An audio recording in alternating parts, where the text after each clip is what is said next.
Hello, this is Ashley from Balance Not Clean. I've decided I'm going to start vlogging. Much like everybody else at the moment, to be honest. But you know what? I thought I need to stop hiding behind pictures of food, pictures of things that aren't me. I need to stop basically hiding my face and hiding my opinion, hiding my voice, because I don't feel great about myself. And I thought maybe by doing this, by posting me talking, me as a person, maybe I might feel better about myself. And I know that perhaps might sound a bit funny or weird or, I don't know, desperate in a way, but I have faith in social media and I have faith in how sharing a story can make all the difference. Recently I've not been sharing more blog posts and stuff like I once was, because I've really been struggling with binge eating in particular. Some of you will know this from my Instagram and how I've shared in some of my captions and stuff how over the last year my eating has just been completely messed up. It's been a roller coaster, very much up and down. I've been having some good days where I have structured meals and I get my 5 a day and I enjoy nice things as well, I get some nice chocolate in and stuff. But then there's also other days where it's just ploughing into boxes of biscuits and eating whole tubs of nut butter and loads of chocolate and just mindlessly standing and eating quickly and fearfully and secretly, and it's just not sustainable in any way. It's not the kind of message I want to put out to people, and it's been incredibly isolating because it's made me feel like I don't belong in the fitness community that I'm basically working to make my future career. So I thought perhaps by starting some kind of series and talking more in depth about my feelings on a very personal face-to-face level, maybe I'll find some kind of release from that. Because I am on a waiting list for therapy with adult services. Unfortunately, because I'm 17, I got referred to the children's services again, but then because I'm 17 and I'm 18 at the end of this month, they were basically like, oh, we'll just send you to adults. So I'm sort of in limbo at the moment, because while I'm not 18, adults won't see me, but while I'm nearly 18, children's won't see me. So I've been caught in limbo a bit there. Obviously I've got my A-levels as well, and I guess the stress of multiple things has been building up, and then obviously as well then my food going haywire has just created more stress, even though perhaps at the time of binging or whatever it seems like, oh, this will be a good idea, this will make me feel better. It's not been great, and I just thought maybe be a good idea to explore some ideas as to why that is. Many of you know that I'm really into weightlifting. I found that to be a brilliant escape for me, because in the past I used to be extremely weak and I was actually bedbound at one point because of my chronic fatigue syndrome. Later, with my anorexia that developed, I was obviously extremely weak from the lack of food. I think I've almost felt like the binging, although it's not been good in terms of putting on excess body weight and it actually becoming unhealthy to an extent in terms of body weight and stuff. It's clearly binge eating on thousands of extra calories, that's a lot of carbohydrates often, and obviously that, although it's not optimal in any way, and obviously the bloating and stuff is disgusting, it's helped me get PRs where I wouldn't otherwise, and perhaps that's been reinforcing some of those behaviours to a certain extent, because my weightlifting means so much to me that the thought of ever being weak again has been absolutely terrifying. Like the thought of even slowly decreasing my calories to a safe way to cut some body fat, or just to cut some of the excess water weight, it actually scares me, because the thought of becoming weak again, because I suppose I really identify with that need to be strong now. Although I've tried to be strong, I've not felt any weaker for such a long time. Some of my attitudes towards food now are so unhealthy and so unlike the kinds of things that I'd want for other people. I mean, for example,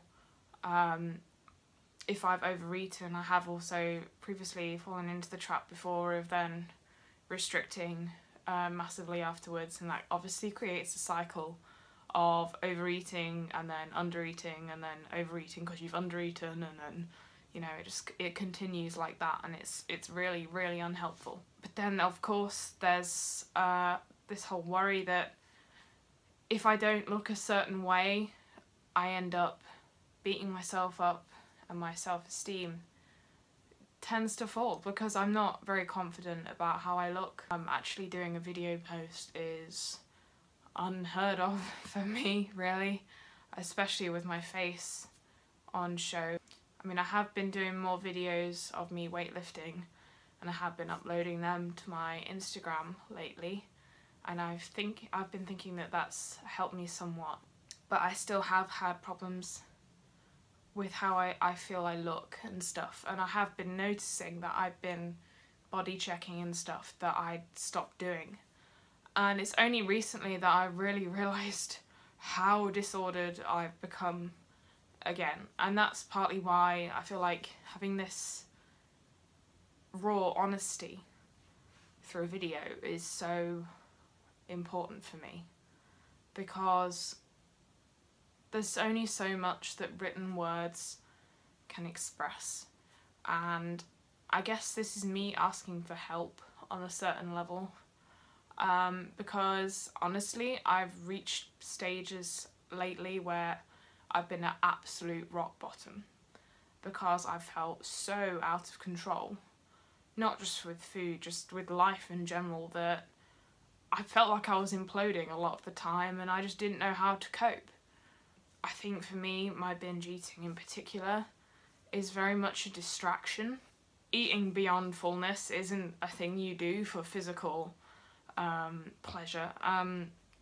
Of course, like having a bit of extra chocolate or whatever, yeah, it tastes nice, but once you get to the point where you're so full you feel like you're gonna puke but you keep going, it's just a distraction. It's just an activity. It's like the physical pain is distracting you from whatever the mental pain is that you're going through. And I don't know still why I'm going through what I am. And this is part of the problem, I think, because I haven't been able to work out what is going on up here. And for as long as I don't know the cause, I feel a bit worried that perhaps I won't be able to find a long-term solution. I have been able to implement some strategies that have been helpful. For example, I've lessened the physical need to overeat by not restricting following an episode, by getting to bed earlier, by staying hydrated, and that kind of thing. But then when you're just overeating for the sake of doing something other than just existing, it just shows that there's a much deeper problem that needs to be addressed. It also shocks me how many people go through this kind of disordered cycle of overeating even though they know how to eat. Like, I know the number of calories that I need roughly to maintain. I know how much protein, carbs, fat I need. I know all the ins and out of my diet in terms of what I need to eat, and I can do that without tracking as well. I know the basic principles, like 3 main meals a day, a couple of snacks, and food before and after a workout. Like, if I just do that and I nail that, I don't need to count calories and count macros and everything, because it's just a normal routine I can intuitively fall into. But then it's when my brain starts to overthink and starts to try and bargain with me, like, oh, you can have that extra pot of chocolate, or you can have that extra cookie or whatever, just if you do this then or that there, or you make up for it later on.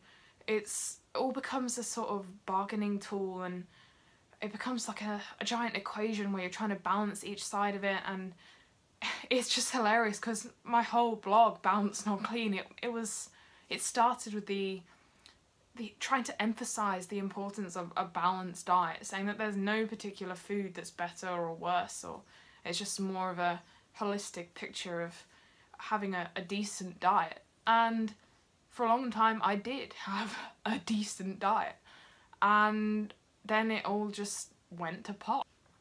And it's not because I don't know how.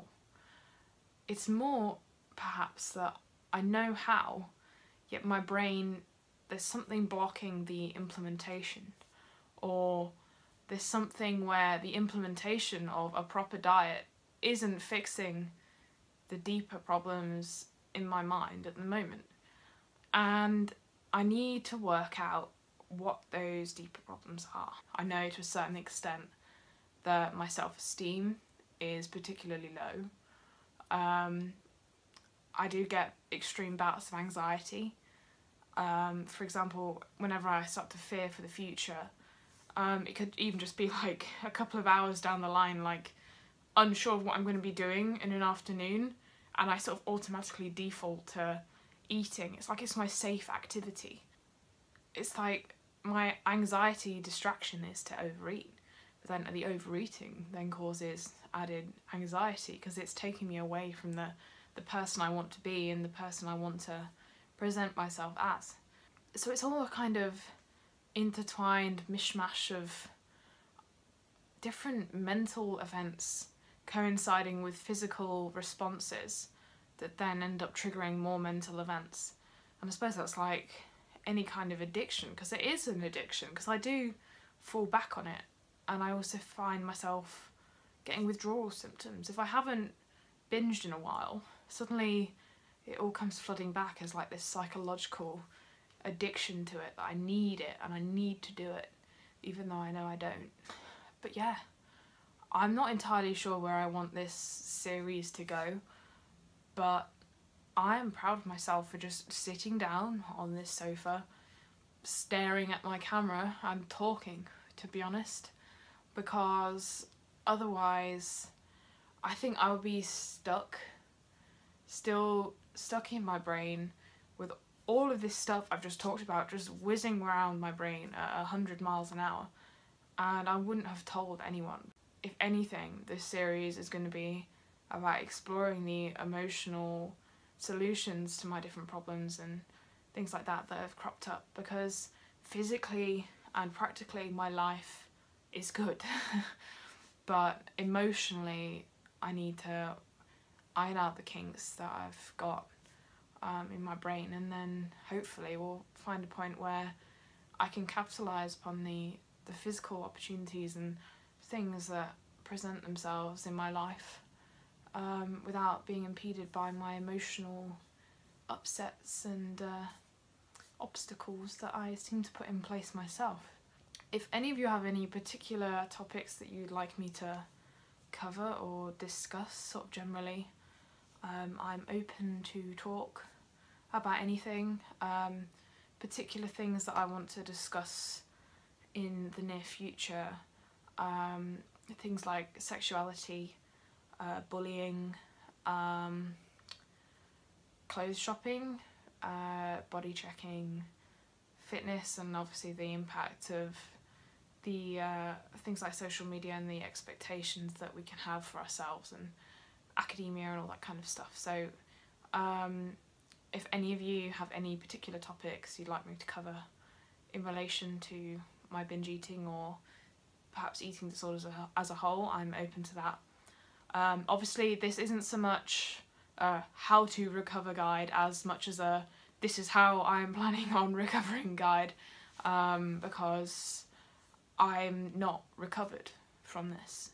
In the past I would say I was recovered from my eating disorder, but it was about a year ago that everything really relapsed really badly, and I just need to start afresh.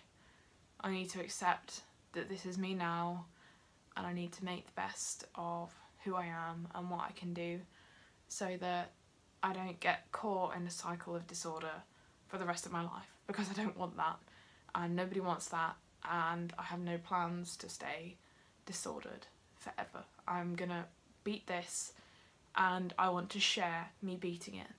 So yeah, and if I can help you beat any of your demons along the way, that is just a massive perk.